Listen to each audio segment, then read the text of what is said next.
Hello les investos, j'espère que vous allez bien.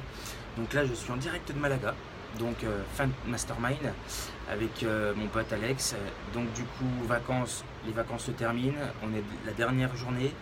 Donc voilà, je vous fais un petit aperçu, petit hôtel, vue sur la mer. Donc Malaga c'est au sud de l'Espagne pour ceux qui ne savent pas. Je me dépêche, je suis attendu, ils m'attendent là pour aller manger. Je voulais vous faire une petite vidéo en fait pour vous expliquer trois petites techniques. Enfin, trois petites techniques, une petite et deux grosses. On me pose souvent la question, des fois les gens ils sont un peu bloqués et pour l'emprunt en fait, pour faire un crédit, généralement le 20 ans ne passe pas. Donc le 20 ans ne passe pas, il y a des soucis, la banque ne veut pas, la banque préfère avoir du 15 ans. Alors du 15 ans, certes c'est pas trop mal, c'est bien, enfin c'est court, c'est trop court, mais la banque souvent sur du 15 ans ne demande pas forcément un apport.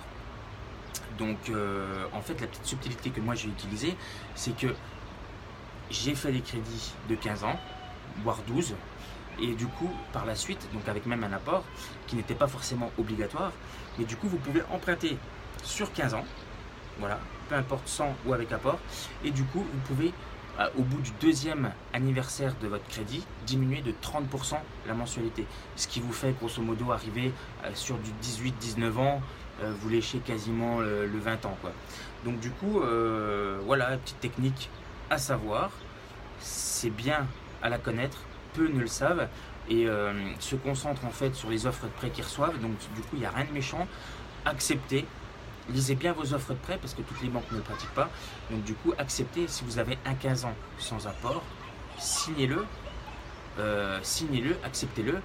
Et si dans les offres de prêt, il y a bien la petite mention comme quoi qu'au bout du deuxième anniversaire, on peut diminuer de 30% le remboursement du crédit, et bien au bout du deuxième anniversaire, vous arrivez quasiment à du 18 ans. Tout en conservant généralement, je dis bien généralement, tout en conservant le taux de prêt, le taux de crédit qui était octroyé pour le 15 ans.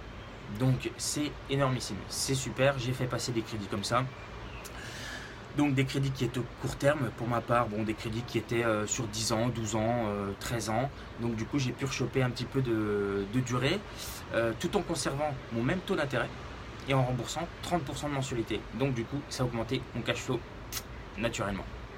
Donc du coup ça, première chose. La deuxième, à savoir, on peut faire des pauses crédit. Donc encore une fois, dans vos offres de crédit, lisez bien, c'est très important.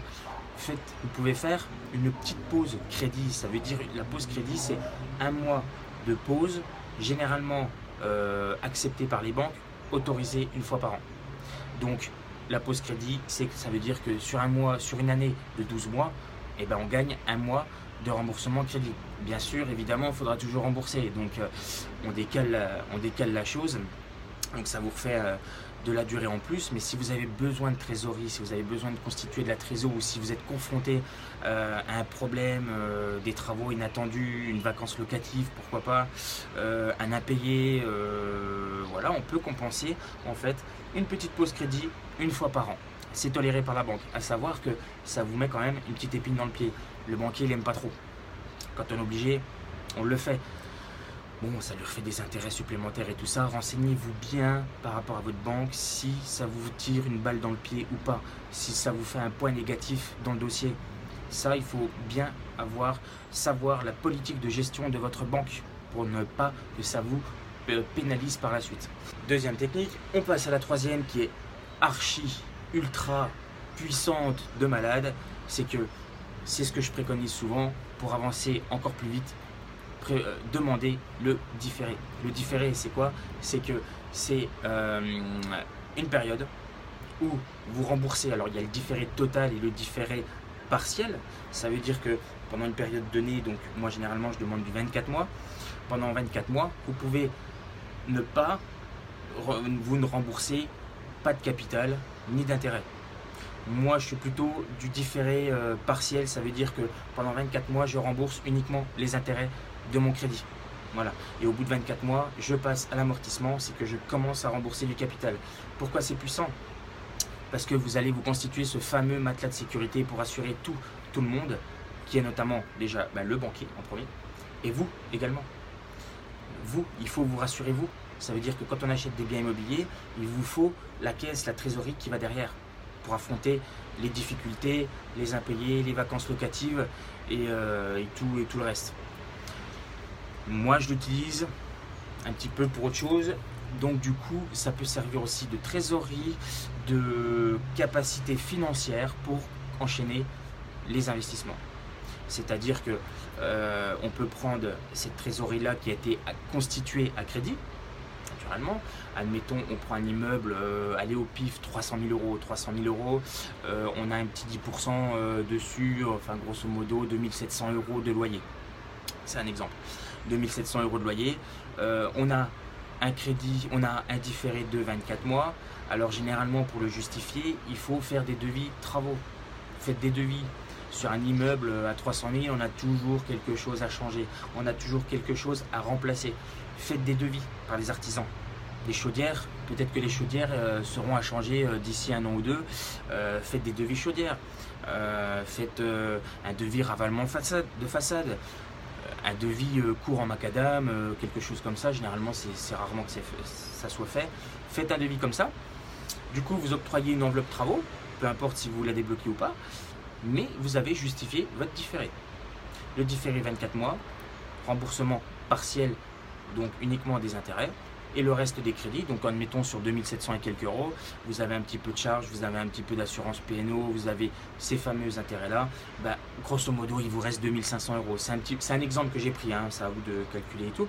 Mais vous empochez quand même 2500 euros mensuels pendant 24 mois. Donc du coup, ce qui nous fait grosso modo du 55 000 euros sur 2 ans. Quand votre bien, il est loué au taquet. On est sur 55 000 euros. C'est super puissant. Donc du coup, si vous travaillez avec la multibancarisation, donc ça c'est bon, le mode rafale et tout, je l'expliquerai dans d'autres vidéos, vous pouvez justifier quand même une épargne financière auprès des banques, vous les rassurez, mais ça peut être réutilisé en tant qu'apport pour d'autres investissements par la suite dans une autre banque, par exemple.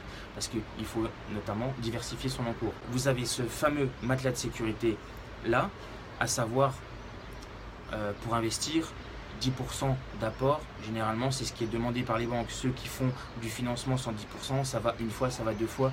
La troisième, ça commence à ralentir et le banquier commence à grincer des dents, quoi. Donc voilà, mais si on va dans bâtir un empire énorme et que vous arrivez à maîtriser, plus vous avez d'activités, de biens, vous avez de plus en plus de manettes et vous pouvez contrôler ça. Le cash qui est ramené par rapport à ce différé-là, on peut le réutiliser et de façon exponentielle pour pouvoir demander du financement. Donc ça, c'est la troisième technique, la dernière et la plus puissante. Un truc de malade. Donc si vous arrivez à la maîtriser, vous allez grandir très vite. Voilà, je vous dis à bientôt. Prochaine vidéo, c'est vrai que j'en fais pas beaucoup, je vais essayer d'accélérer un petit peu le pas. Donc je vous dis à la prochaine. Voici une petite vidéo de la vue sur la mer. Et ben il va falloir faire la valise. Départ demain et retour à Paris.